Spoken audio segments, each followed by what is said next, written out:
You start putting yourself in situations that suck, you'll find yourself. You'll find it real quick. It's the only way to find yourself. You don't find yourself, if you like bench pressing and you bench press all the fucking time, what are you finding out? If you like to swim, that's all you want to do is swim, what are you finding out? Put that, people always, people talk about triple down on your fucking strengths. That's the fucking weakest shit in the world. No, triple down on your fucking weaknesses. Find out something about yourself. You already know the good shit. You already know the happy shit. That's why on my Facebook page, everybody goes, why don't you talk about good times? You know how to get through that shit, motherfucker. You don't need you don't need no one to tell you how to get through. It's happy. Right. That's easy shit. I'm going to tell you how you can help yourself get through the times that suck. Real life. This is real life. 90% of your life will suck. 10% will be fucking happy. You may be a lucky guy and have a lot of fucking money, have a great ass woman, all this shit. Trust me. One-on-one with that fucking guy, he's missing something. His life still sucks because he hasn't faced something that bothered him his whole fucking life. Something is still eating that motherfucker up. Almost everybody. Everybody. Eating you the fuck up. But maybe you found a good way, how I did growing up, on how to ignore that voice that's saying, you ain't facing some shit. Period, man. I'm not special. I just stopped listening. I listened to that voice. Which is why I talk so fucking aggressive. People say, man, do you believe in God? You cuss so much. When I say it's letting you know what I'm thinking. If I try to make it all pretty and shit, that's not what my life was. It was a violent struggle daily to get where I'm at today. I'm not gonna water it down. It wasn't fun. It ain't fun today, but I'm happy. I was 24 years old when I realized I was broken inside. Something had gone numb in my soul, and that numbness, that lack of deep feeling, dictated what my life had become. It's why I quit going after my goals, my biggest dreams, whenever things got hard. Quitting was just another detour. It never bothered me much, because when you're numb, you can't process what's happening to you or within you. I didn't know the power of the mind yet, and because of that, I had ballooned into a fat ass and taken a job as a cockroach sniper in restaurants. I had my excuses, of course. My numbness was a survival mechanism. It had been beaten into me by my father. By the time I'd turned 7, I developed a POW mindset. Going numb was how I took my beatings and maintained some level of self-respect. Even after my mother and I escaped, I continued to be stalked by tragedy and failure. And numbness was how I coped with the fact that losing was all I ever knew. When you're born a loser, your goal is to survive, not thrive. You learn to lie, to cheat, to do what it takes to fit in. You may become a survivor, but it's a miserable existence.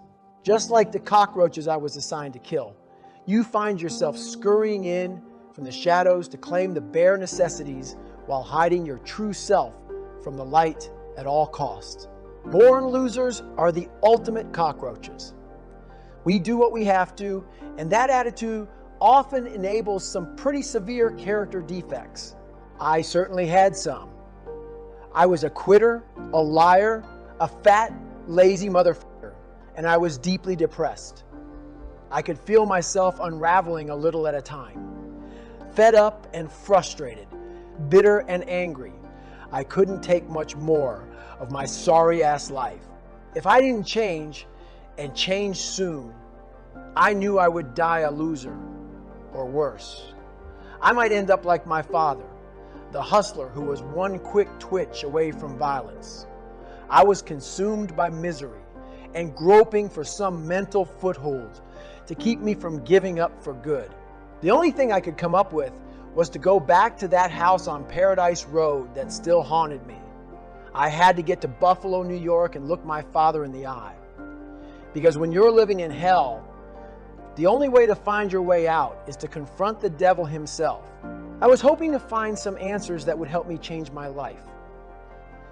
That was what I told myself anyway, As I crossed into Ohio from Indiana and veered northeast, I hadn't seen my old man in 12 years. It had been my decision to stop seeing him. At that time, the court system allowed children to make those decisions once they turned 12. I made that choice mostly out of respect for and loyalty to my mom. He'd stopped beating us after we left Buffalo, but the one thing that never went numb was how I felt about what my mother endured at his hands. Still, over the years, I had questioned that decision and began to wonder if my memories, if the stories I told myself were true. On the long drive, I didn't listen to music. All I heard were the competing voices in my head. The first voice accepted me as I was. It's not your fault, David. None of this is your fault. You're doing the best you can with what you've been given. That was the voice I've been listening to my entire life. It's not my fault was my favorite refrain. It explained and justified my lot in life and the dead-end path in front of me. And it played 24/7. However, for the first time, another voice chimed in. Roger that. It ain't your fucking fault that you were dealt a bad hand. But it is your responsibility. How long will you allow your past to hold you back before you finally take control of your future?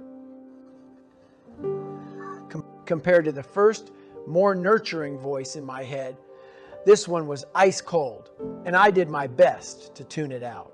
The closer I got to Buffalo, the younger and more helpless I felt. When I was 150 miles away, I felt like I was 16 years old. As I pulled off the highway and wound through the Buffalo city streets, I felt like I was 8, the same age I was when we packed all our shit into garbage bags and walked out the door. Once I walked into the house, it was August 1983, all over again. The paint on the walls, the floors, the appliances, and the furniture, all of it was the same. While it looked a lot smaller and out of date, it was still the haunted house I remembered, filled with years of grisly memories and palpable dark energy. However, my father was warm and more affectionate than I remembered. Trunnis was always a charmer, and he acted genuinely happy to see me.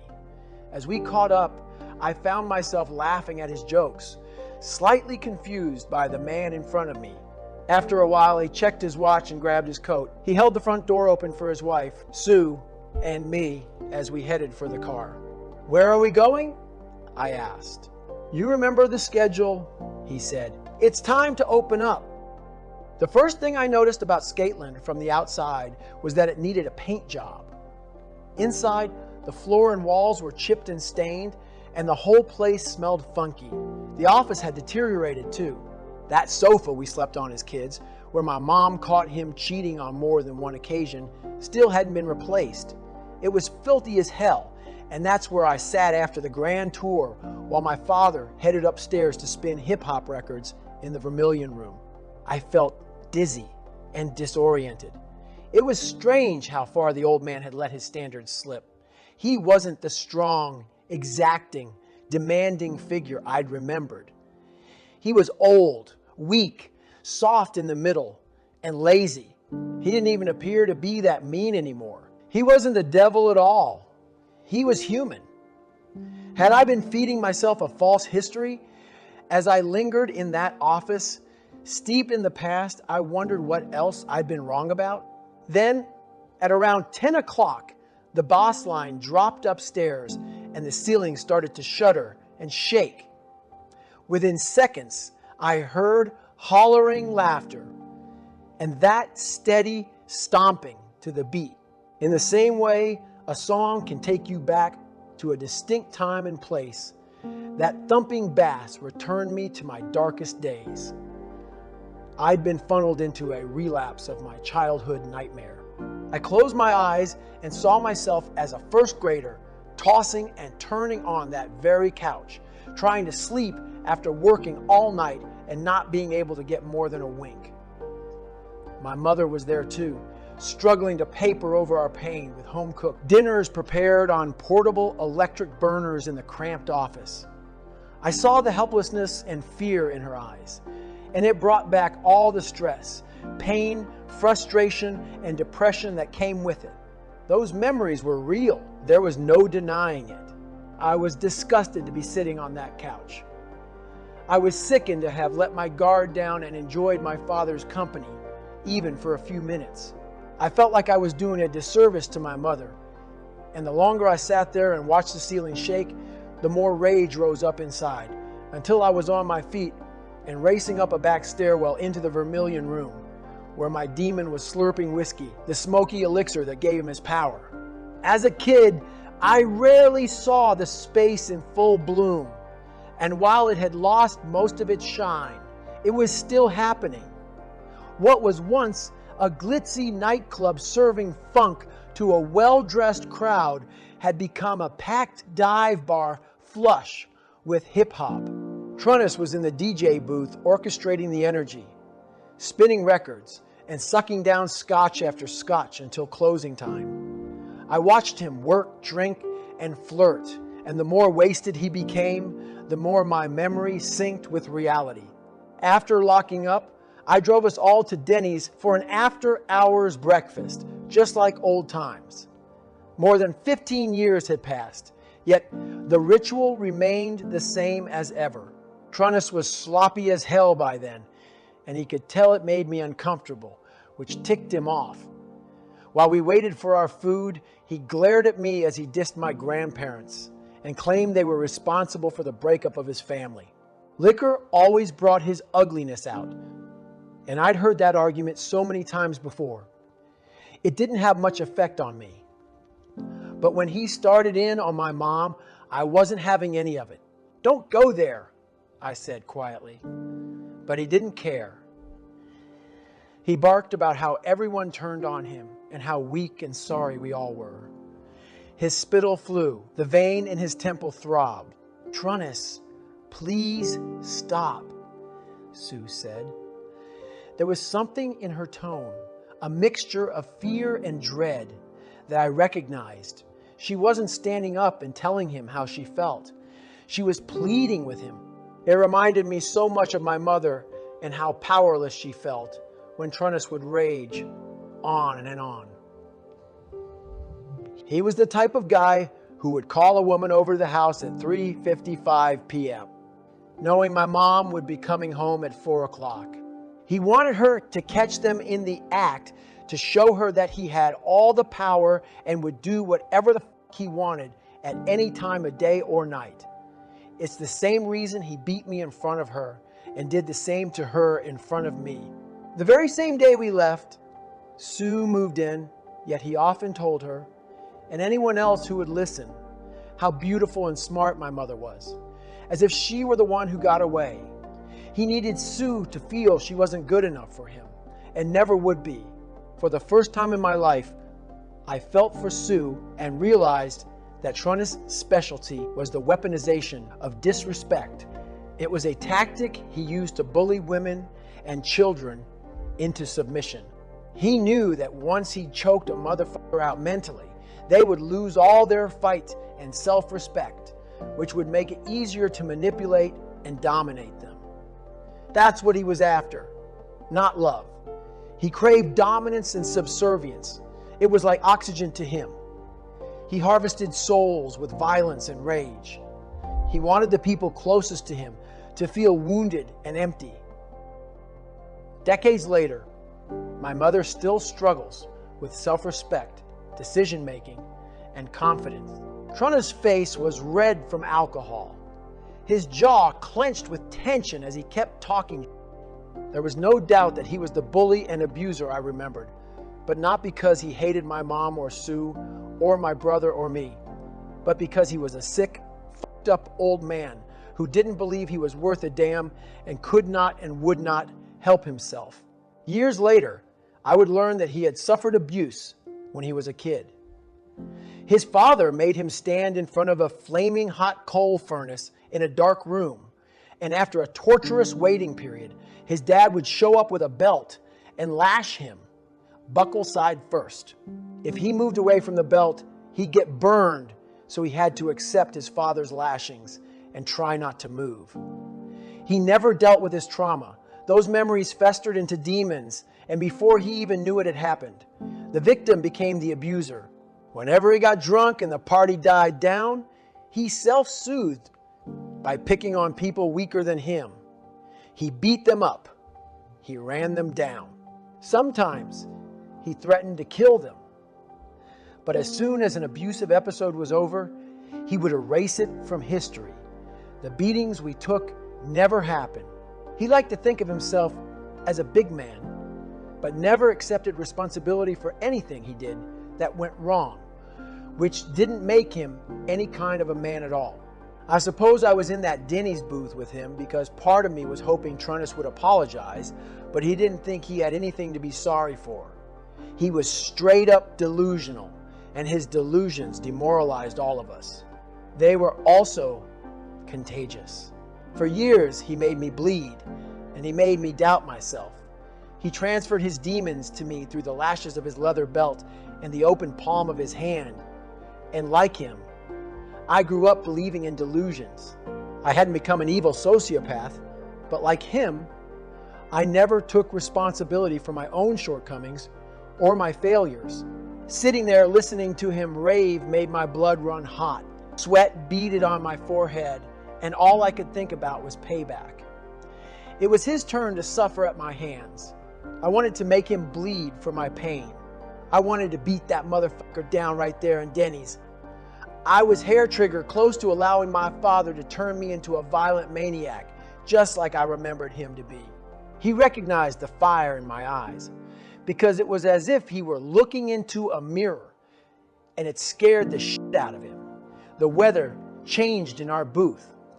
He stopped ranting mid-sentence. His eyes went glassy and wide, and in the fluorescent light of the diner, he looked meek and small. I nodded as I recognized, in that very moment, the lie that inspired my trip to Buffalo. I hadn't driven all the way from Indianapolis as some first step toward self-improvement. No, I was there looking for a free pass. I went to collect more evidence that all my many failures and disappointments stemmed from the same root cause. My father, Trunnis Goggins. I'd been hoping that everything I believed all those years was true, because if Trunnis was indeed the devil in disguise, that gave me someone to blame, and I was looking for a cop-out. I needed Trunnis to be the flaw in my existence in order to claim the lifetime warranty on my get-out-of-jail-free card. Trunnis was flawed, all right. He showed me that all over again, but he wasn't my flaw. The second voice was right. Unless I took responsibility for my demons, the ones he put on me, I had no shot at becoming anything other than a perpetual loser or another miserable hustler like him. When the food arrived, Trunnis stuffed his face while I reflected on how much power I'd given him over the years. It wasn't his fault I experienced racism or barely graduated high school. Yes, he beat me and my brother up and tortured my mother. He was a f***ed up man, but I hadn't lived with him since I was 8 years old. When was I going to take my soul back from him? When was I going to own my own choices, my failures, my future? When would I finally accept responsibility for my life, take action, and wipe the slate clean? Nobody said a word while I drove us back to Paradise Road. Trunnis watched me with a mix of drunken sadness, loss, and anger as I grabbed my car keys from the kitchen counter and walked straight out the door. I'd planned on spending the weekend, but I couldn't stand to be in his presence for 1 minute longer. While the words were never spoken, I believe we both knew that would be the last time we would ever see each other. The funny thing was, I didn't even hate Trunnis anymore because I finally understood him. On the drive back home, I turned the volume way down on the nurturing voice in my head and tuned into reality. In place of excuses, It was time for ownership of exactly who I'd become in all of its ugliness. And that meant acknowledging that my thin skin was definitely part of the problem. All of us are dealt circumstances in life we don't have any power to control. Sometimes those things are painful. Occasionally, they are tragic or inhuman. While the accountability mirror, which I tagged with sticky notes filled with real talk, daily tasks, and a few bigger goals, had helped me get to a certain point, those fixes were surface level. I'd never attempted to dive down and solve the root cause of my problems, so I crumbled whenever life asked me to dig deeper and persevere in order to achieve something that could lead towards sustained success. I'd spent my entire life in surface waters, hoping that my luck would change and everything I dreamed of would fall into place for me. That night, on my drive home to Indiana, I accepted the hard truth that hoping and wishing are like gambling on long shots. And if I wanted to be better, I had to start living every day with a sense of urgency, because that is the only way to turn the odds in your favor. Reality can be a motherfucker when all of your excuses are stripped away and you are exposed for exactly who and what you have become. But the truth can also be liberating. That night, I accepted the truth about myself. I finally swallowed reality, and now that I had my future was undetermined, anything was possible as long as I adopted a new mindset. I needed to become someone who refused to give in, who simply finds a way no matter what. I needed to become bulletproof, a living example of resilience. Think of a packet of seeds scattered in a garden. Some seeds get more sunlight, more water, and are planted in nourishing topsoil.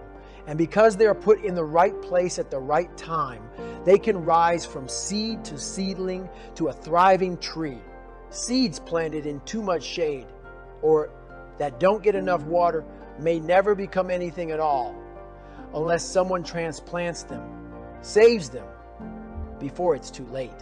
Then there are those seedlings that look for the light on their own. They creep from the shade into the sunshine without being transplanted. They find it without anybody digging them up and placing them in the light. They find strength where there is none. That is resilience. Once we're born, our natural instinct is to look for ways to thrive, but not everybody does. And sometimes there's a damn good reason for it. I was brought up in darkness.